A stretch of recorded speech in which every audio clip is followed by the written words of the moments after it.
mà sân mấy em tầm bon cái hai nè hai đo ngày nay em thử bon so ngay tiệt hai em bên lùi nè bơm sân mấy tầm tắc chay cái pi bay cái lại à lỡ thử ngày nắng bon cái tiệt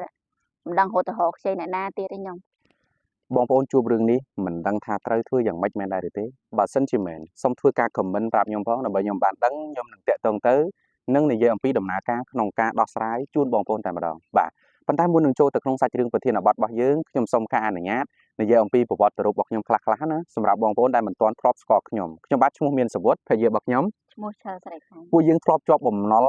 $40000 ដំបូងឡើយយើងខ្ចីគេតែ 5000 ទេយកមកលក់ម៉ាស៊ីនត្រជាក់នៅគល់ស្ពានភ័យសំរោងនោះនៅកែងកាក់ក្បាលក្រហមក្រុងតាខ្មៅយើងធ្វើអាជីវកម្មនៅទីនោះមិនបានជោគជ័យអ្វីនោះទេក៏យើងខ្សែធនបាត់អាជីវកម្មនឹងទៅវិញដោយប្រើពេលតែមួយឆ្នាំទេ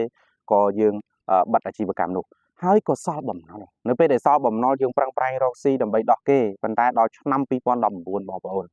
ខ្ញុំគាំងខ្លាំងមែនទែនដល់ថ្នាក់រត់ចោលស្រុកបាទអញ្ចឹងខ្ញុំនិងក្រុមគ្រួសារនឹងគឺជាបុគ្គលដែលធ្លាប់រត់ចោលស្រុកខ្ញុំធ្លាប់ទៅធ្វើជាចំណាក់ស្រុកទៅធ្វើជាពលករចាក់ចេញពីស្រុកកំណើតទៅធ្វើការនៅក្នុងប្រទេសថៃដោយសារតែខ្ញុំគិតថាទៅធ្វើទៅចាំពេលមានបានចាំត្រឡប់មកវិញទៅព្រោះយើងនៅខ្មាស់គេណាអញ្ចឹងក៏យើងសម្រេចចិត្តទៅនៅពេលដែលយើងបានទៅវាមិនស្រួលដូចអ្វីដែលយើងបានគិតអញ្ចឹងក៏យើងត្រឡប់មកវិញនៅពេលដែលយើងត្រឡប់មកវិញក៏យើងជួបជាមួយនឹងដុកទ័របំណុលគឺលោកគ្រូសៀសុផលលោកគ្រូសៀសុផលគឺជាបុគ្គលម្នាក់ដែលបានជួយយើងក្នុងការដោះបំណុល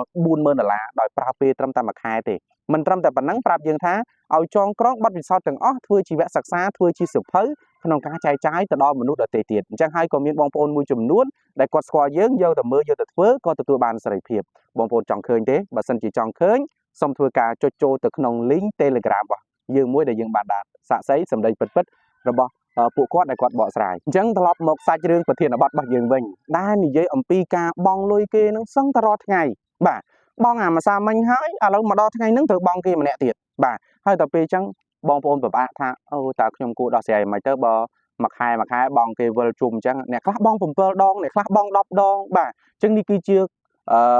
ផលលំបាកមួយដែលបងប្អូនមានបញ្ហាបំណុលដែលគាត់និយាយរៀបរាប់ប្រាប់ខ្ញុំថាពេលខ្លះវាអត់ជួនគ្នាទេវត្តអើយពេលខ្ញុំបើកលុយមកលុយរបស់ខ្ញុំនឹងបានតិចប៉ុន្តែការបង់ទៅគេនឹងគឺវាអត់ត្រូវថ្ងៃហ្នឹងអ្នកដែលមានបញ្ហាទាំងអស់នេះមិនមែនជារឿងដែលទៅខ្ចីលុយដោះលុយទេបើសិនជាយើង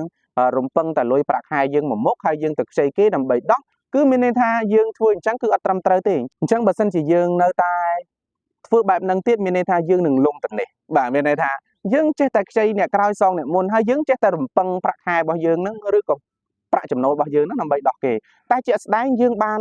ផុងខ្លួនជ្រៅហើយអញ្ចឹងមានន័យថាគឺផុងបាត់ទៅហើយយើងផុងយើងទៅរំពឹងចំណូលអញ្ចឹងចំណូលมันអាចជួយឲ្យអ្នកមានសេរីភាពពីបំណុលបានទេបើចំណូលអាចឲ្យយើងមានសេរីភាពពីបំណុលបានយើងមានសេរីភាពយូរហើយមិនមែនយើងមកផុងចម្ពាក់គេដល់ថ្នាក់ហ្នឹងទេអញ្ចឹងការព្យាបាលដ៏ត្រឹមត្រូវគឺមិនមែនធ្វើបែបហ្នឹងទៀតទេយើងត្រូវតែមានរូបមន្តមានក្បួនចិត្តសាស្ត្រពីព្រោះខ្ញុំបានឆ្លងកាត់នៃបញ្ហានេះទើបបានខ្ញុំដឹងថាការពិតវានៅ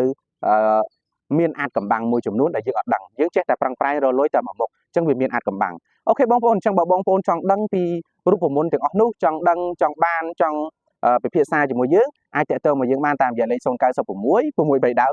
008 គុណយើងមានទទួលការប្រឹក្សាពីរឿងបញ្ហាទាំងអស់នេះបាទអញ្ចឹងអរគុណច្រើនកុំអស់សង្ឃឹមរឿងបំណុលយើងអាចជួយបាន